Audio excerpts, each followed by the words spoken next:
Applause for the man of the hour, Mr. Jordan Foisy, everybody. Hey, yo, Shalon, what up? Yeah, you know how we do it. Turn me up, kid. Oh, thank you. Thank you for the rap music.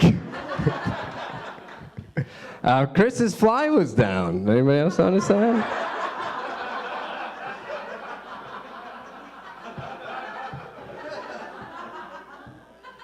That's why not all of his jokes hit as hard as they normally do. No, keep going for Chris. He's gonna be he's one of my favorites. Scott off the top, Brian, Amanda, Steve. Let's get the mystery out of the way.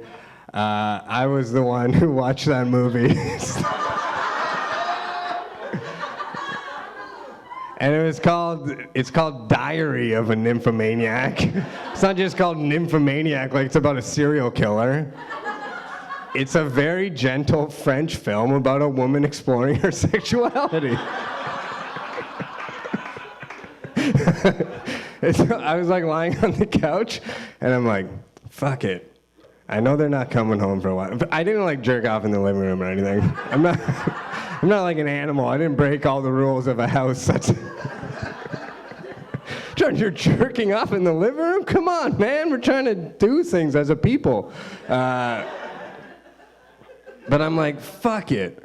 Fuck it. You know what? No one ever looks at recently watched. We're all too busy thinking about things to watch. I'm not gonna...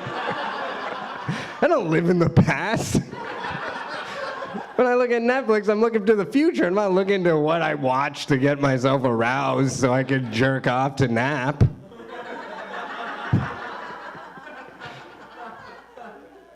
And then a day later, Steve and I are in open mic. He's like, I got this great new bit. Somebody at the house.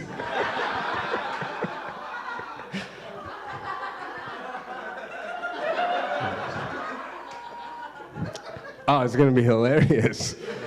Right? Andrew Olivares filming this thing, making it look nice. Does this look cool? Andrew, how cool do I look? Is this enough distance between... I'm too cool. Yeah, you're going off the camera, man. I'm so cool that I can't see myself in mirrors. Wait, is that vampires? Is that cool people or vampires? Cool people won't enter your house unless you invite them in. That's not cool at all. That's not cool. 2 water. 2 beer. Do you guys want to do a test and see which liquid makes me funnier? I got money on this guy. This guy is not funny. Water? I should settle down.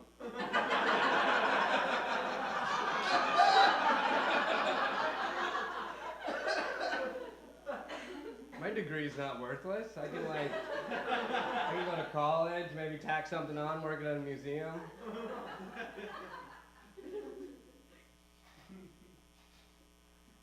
Let's watch a movie about nymphomania.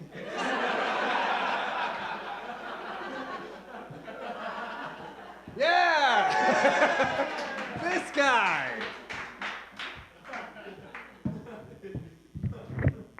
Oh, this is great. You guys are awesome. This is really fun. I have a bunch of liquids up here because I get pasties because I'm high all the time. And pasties are the worst for a comedian. Like when they happen when you're on stage, it's like your mouth is in quicksand. It's like, no, I'm trapped. I want to communicate, but but I think I have a problem with marijuana. I realize it's because of how bummed out I get when I run out of weed. And when I say run out of weed, I know what the fuck I'm talking about. Because I know that there's a big difference between, oh, there's no more weed in the house, and, oh, I've smoked everything in the house that could possibly be smoked. I think that knife touched some weed. Let's smoke that knife. Like, I treat running out of weed like I'm driving and my gas tank is on E. I'm like, bullshit, there's enough in there. There's enough to get me to the gas dealer. Can I get a dime bag of gas? Is that how can I get a quarter of gas? Like, I get home, oh, there's no weed, don't panic. Here's what I do. Where are the nail clippers?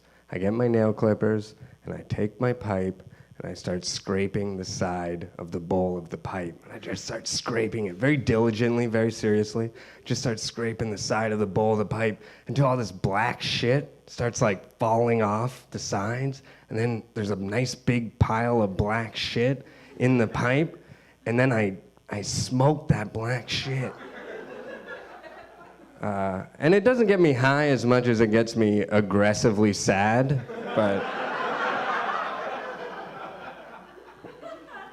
but that'll do in a pinch, you know? Because I'm not going to go through the day sober, that's for sure. No, it's awful. Smoking resin is like smoking the memories of a good time.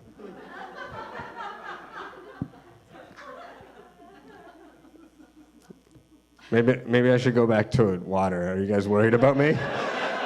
You know what? We don't. You made us feel bad about supporting your good time vibe. Oh, this guy just likes to have fun all the time. I like that there. I think there's like an equal number of women to men here. The ratio is good. I like the ratio because now I can do my experiments. No. You know what's crazy? If you shock a woman, she'll still eat the cheese. But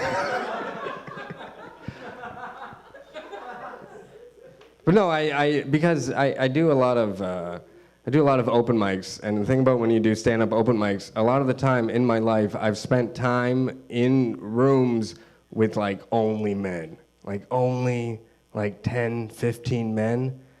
And I don't know if you've ever been in a room of only men. It's dark. It's not like there's a kindness to women. There's a certain just like an ability to be kind that like the other day I was riding my bike and I fell off my bike. I slipped on some ice, fell off my bike, and there was this woman walking her dog, and she was like, "Oh my God, are you okay?" And then behind her, there was a man on a porch laughing. I was like, there it is. There it is, right? Like, if you're in a room of only men and you hurt yourself, God help you. No one's going to help you. Like, the only thing they're going to do, they're too busy planning ways for history to remember them. That's it. That's all men are doing. We're just like, how can I get my face on money? I want...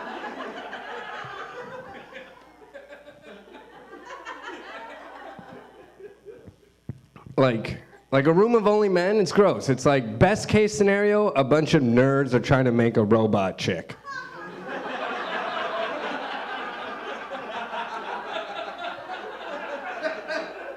Worst case scenario, a new type of hate is being invented.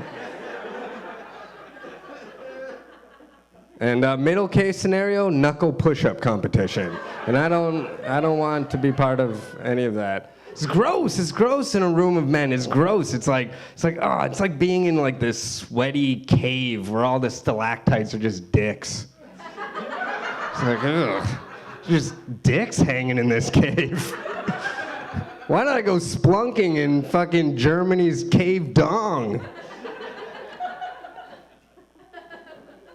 I should have went splunking in Germany's cave mermaid. Still dick stalactites, but like the splunking's better and stuff.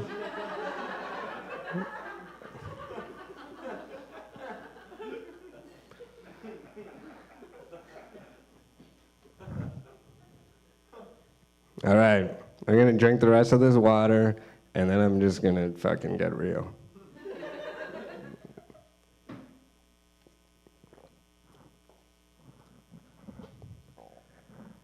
My mom still does my taxes. Seriously, that's true, and I've begun the process of stopping that, and by that, I've begun imagining the conversation that I will have with my mom when I ask her to stop doing my taxes. And she'll go, no, it's fine, I like doing them. And I'm like, okay. Okay, you can do my taxes. Mommy, do my taxes. Mommy, do my taxes. Tell the government where I live.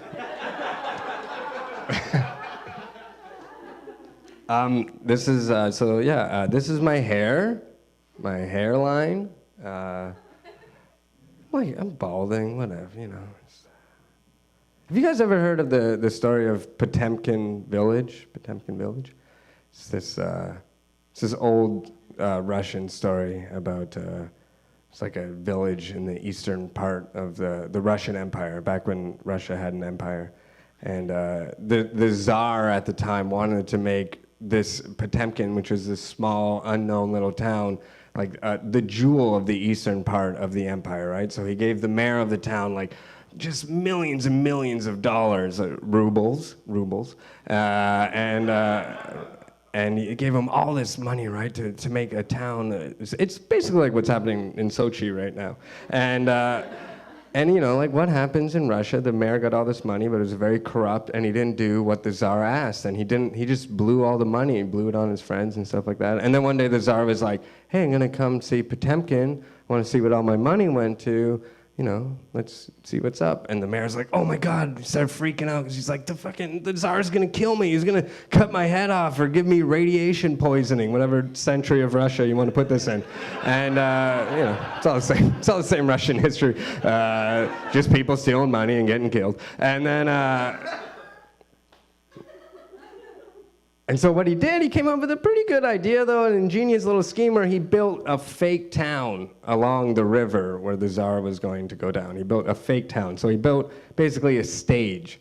So he built like the fronts of like beautiful banks and opera houses and theaters, and he made it look like this bustling, he hired actors, and so it just looked like this bustling metropolis, and it looked so beautiful. And so when the Tsar went through, he was like, oh my God, this is great, this is amazing, you did it. But it was just, it's a lie, an illusion, just a mirage in the desert.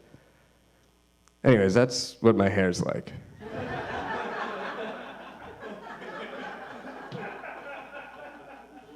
Yeah. Yeah.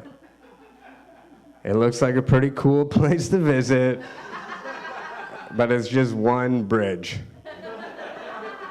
It's just one detailed bridge. And it becomes very obvious when my hair gets wet that I'm balding, and my hair gets wet when I get sweaty, and I get sweaty when I have sex. So I just feel really bad for the woman that I'm having sex with, because it's like she's just witnessing a horrible transformation. Just like a reverse werewolf in front of her. Oh man, I thought he was a cool dude, but he's just a bald guy. I thought you were maybe in Sloan. But you're just an uppity librarian, aren't you?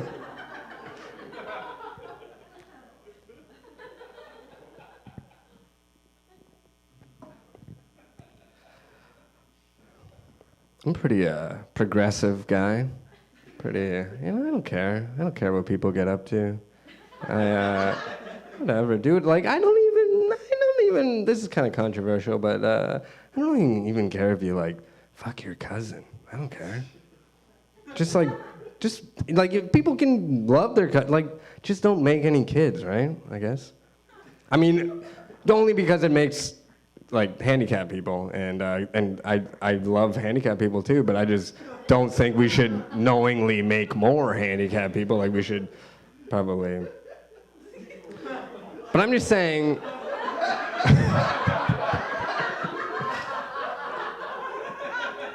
I'm just saying, fuck your cousin. It's like I don't even know my cousins. Really, I've had like 10 conversations with them. They're strangers to me. I think it really is crazier to fuck your friend, if you think about it. Because if you fuck a friend and it goes wrong, you're going to lose a friend. But it doesn't matter how many times you fuck your cousin. They're still going to be your cousin. Yeah. Yeah. Like, there is no morning after so awkward you won't be related after it. It's like that old expression, blood is thicker than cum. You know that? That old expression from the Bible? Chapter 3:16, blood is thicker than cum.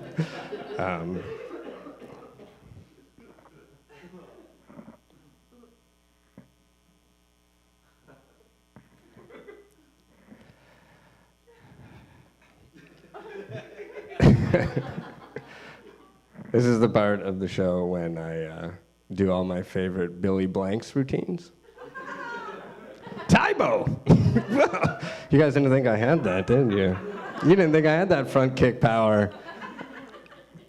My parents put me in self-defense classes when I was like 6 to 8. Self-defense classes too, not even karate. Like self-defense classes.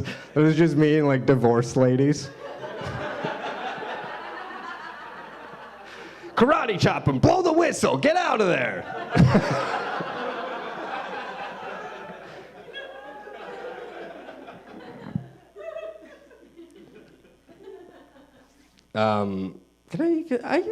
Can I talk a little shit about my dad, guys? Can I beef it out? Couple problems with the guy. He named me, which I like my last name, Foisy. Foisy. It sounds fun. Like if you yell it, Foisy! Oh, what are we doing? Who brought the GTs? Foisy! Foisy brought a whole truck of GTs. And a barrel of liquor.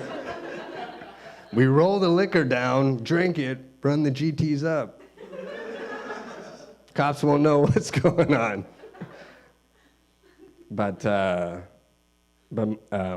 So I like my last, but my middle name is Desiree.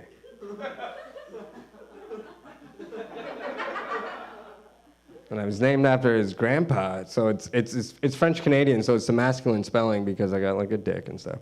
And so the way it's spelled is there's no accent on it. So the way it's spelled is D-E-S-I-R-E.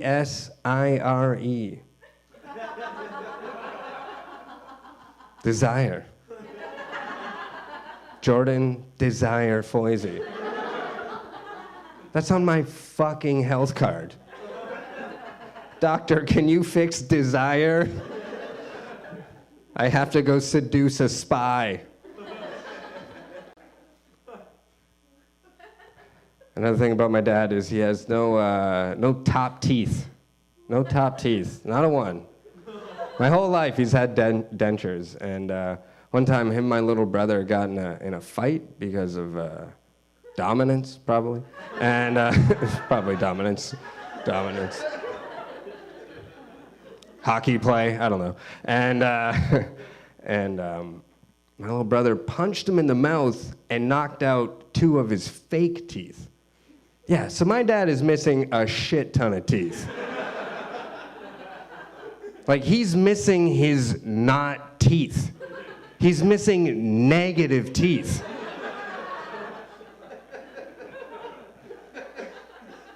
He's a toothless father, is what I'm saying. He's a toothless father. And, as you might imagine, he gives some pretty bad advice. He gives what you might call toothless father advice. And I think the worst advice he ever gave me, he goes, hey, JD, Jordan Desiree, if you're ever hungry and you can't afford supper, get yourself a Snickers bar. What? Yeah, get yourself a Snickers bar. Here's why. They're cheap, they're filled with protein, which I don't know if that's true. They got peanuts in them, and they'll fill you up. And I was like, oh, thanks for the advice, incredibly toothless man.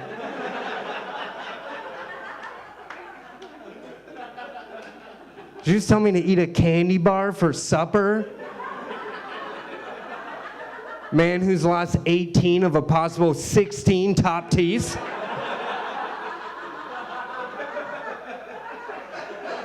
I'm gonna go my own way. I'm not, what other advice do you have? Hey, JD, if you don't got a job, sleep all day.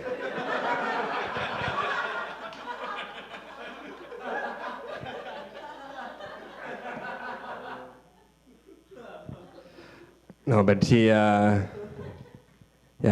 got no teeth, no job, no phone, because the thing he does have is he has a substance abuse problem. He's got a heroin problem, actually.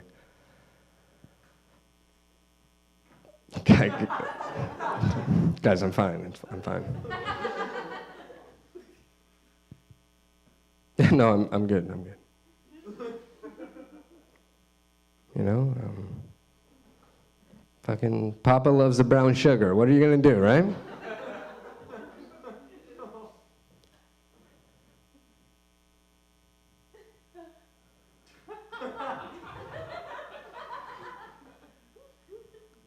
He's just so angry.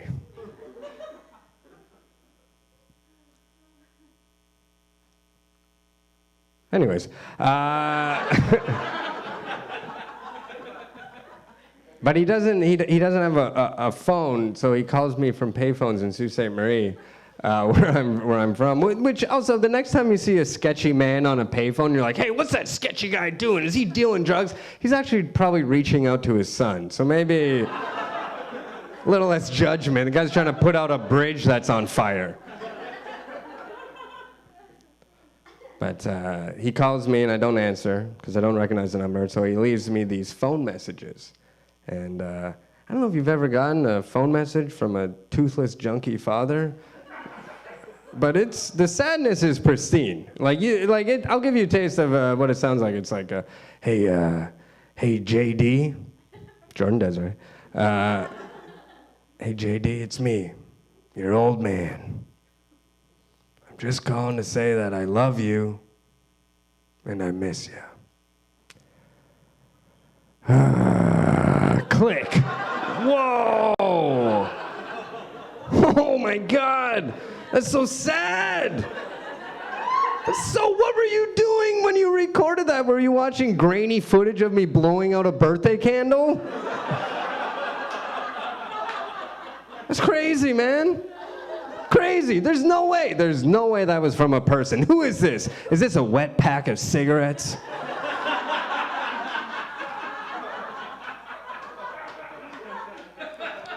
Is this a basketball without an owner rolling in a puddle?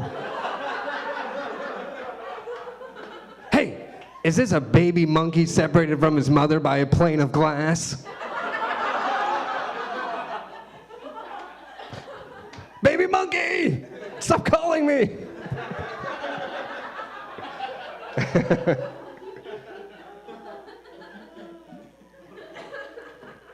But, no, you know, like I don't hate him or anything. I love him and stuff, but I don't want to be him, right? I don't want to be a fuck up.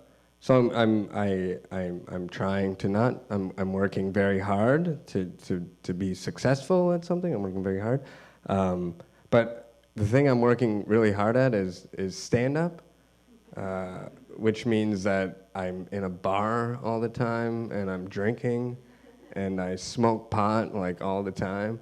So I realized that I'm trying to not be my father, but in a way he would be proud of.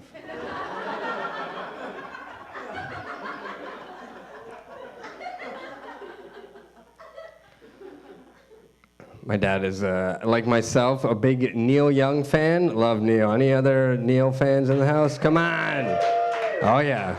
Oh yeah, Harper, you stepped across the line now. Neil's coming back to save Canada. But I love Neil. But I think to be a good Neil Young fan, you probably have to admit to yourself that there's a pretty good chance that Neil Young is like a dumb person. Like a dumb man. Like there's a song on Reactor that goes, it's called Steak and Potatoes, and it's 8 minutes long, and he goes, I got steak, but no potatoes. Like, that is not the product of a brain that ever, like, are you sure that's a good idea? Like, and now he's like, he's dumb and now he's old. He's dumb and old. That's no good. Dumb old people? That's the dumbest form of life. It's not like they're getting smarter. Like, smart people, when they get old, they get wise. Dumb people, when they get old, they just get worse.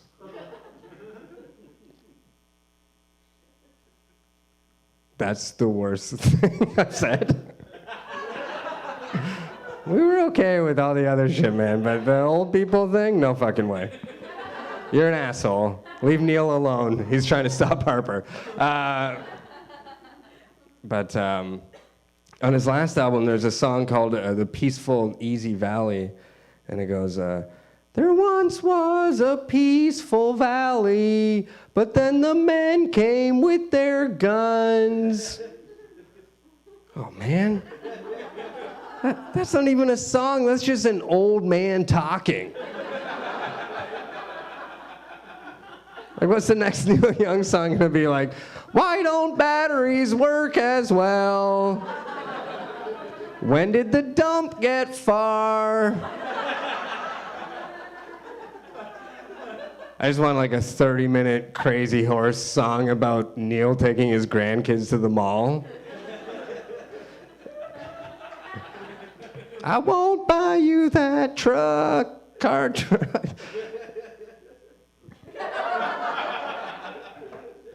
Okay. How are you guys?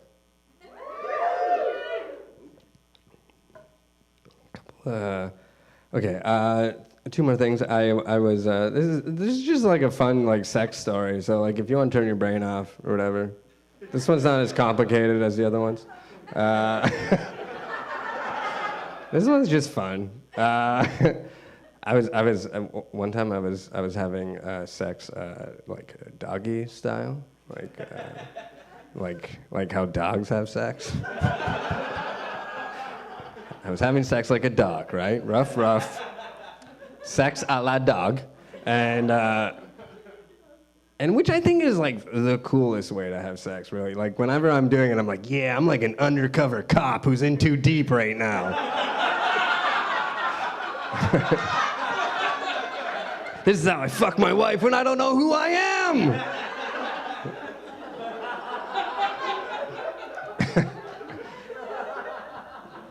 So having sex, I let dog, and just fuming about what those crime bosses are up to, and all of a sudden I look down and there's like fucking blood everywhere. There's like blood just like all over her back, and I'm just like, oh my God, there's blood everywhere. Should we stop? Because I was like, we're in the throes of it, so like maybe it was just gonna be like bloody, like we were just gonna have like we're gonna make this sex like the cover of a DMX album, like it was just gonna be just. It was just like blood everywhere, and then I'm like, oh God, this is horrible, and then. I was like, oh wait, never mind. I have a nosebleed.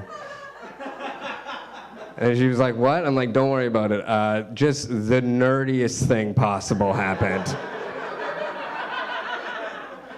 Like the only thing that could have been nerdier is if after the sex I pulled out a Ziploc bag of carrot sticks.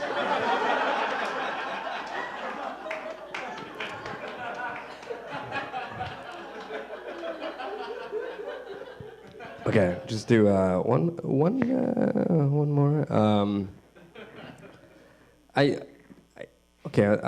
The word. Let's talk. The word faggot is a pretty horrible word, right? Because It's like homophobic. It's an instrument of hate. But even more than that, it's like a word. It's like bitch for women. It's a word that's like it's a gendered word. It's for policing gender, right? So it's a word that like men internalize, and we say it to each other to make sure we don't do anything like faggy, like don't cry or whatever. And I guess why I'm saying this is I used to do theater in Sault Ste. Marie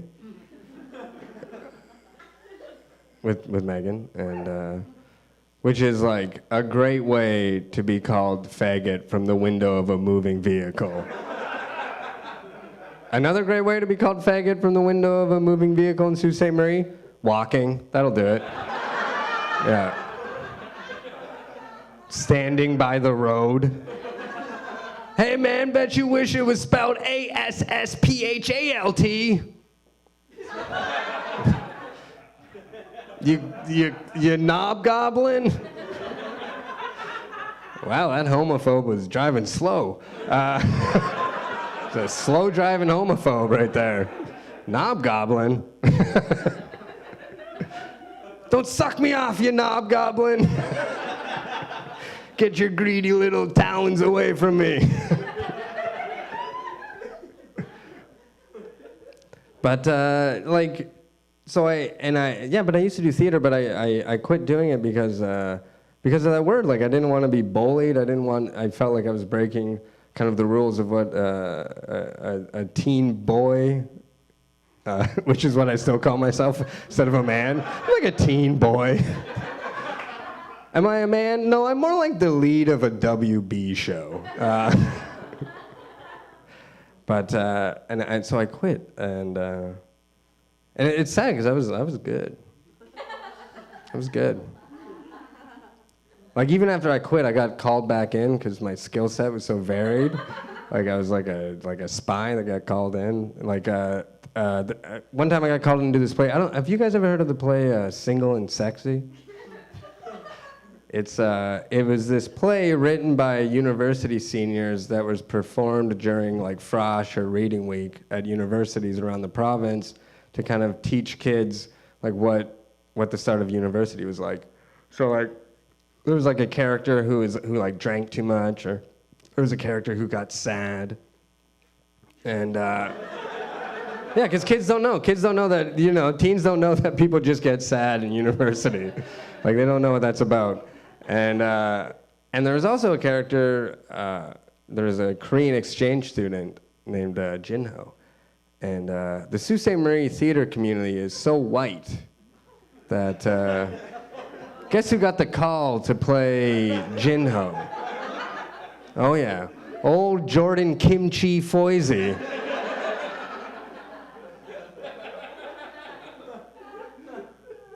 I'm pretty sure what I did up there was racist. Yeah. It was broad. It was very broad. It was like 1950s sci-fi movie broad. Like I didn't even do any research. I just watched episodes of King of the Hill and just copied the accent. But I was also weirdly proud about it. Like they wanted to put eye makeup on. I was like, no, don't touch the eyes. I'm gonna sell this. So I'll give you a taste of the actual performance as it goes down. I'm in bed with this lady, and we had just slept together, and we're waking up the next morning, and and I'm like, good morning, Bessie. And she's like, oh my God, Jinho. I'm like, yes. We slept together. Oh my God, did we use protection? An actual line. I go, what do you mean I locked the door? Yeah. Reviews were pretty good. Remember, this one guy was like, man, that Korean guy was a huge fag. The Sioux Star said, gay Asian on the loose. Okay, guys, thank you so much. This has been so much fun. You guys are great. Awesome. Thank you.